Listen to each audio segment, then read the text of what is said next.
Imagine, it's Saturday night, you're relaxing at home, you receive a call about your shop, your heart races, all manner of things start going through your mind.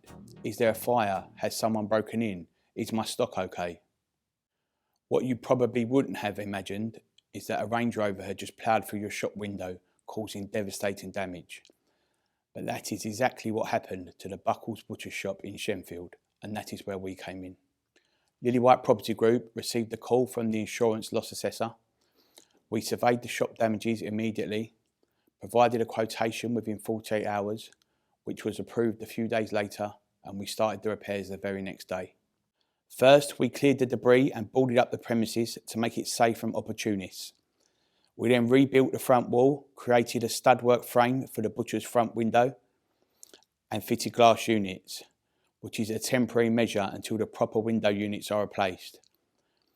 Our team then fitted sheeting to the rear of the shop to prevent dust and building waste from affecting the rear shop area.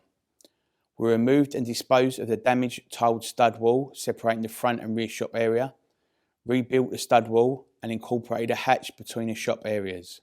We also replaced missing tiles where necessary in the front shop area and replaced the wall behind, which was showing movement. The repairs took 2 weeks to complete and the customer was very happy with the outcome. The insurance loss assessor was thrilled with our work and invited us to quote on more repair work. At Lillywhite, we are not miracle workers, but we are the next best thing. If you require a quote for any insurance damages or anything else, please get in touch.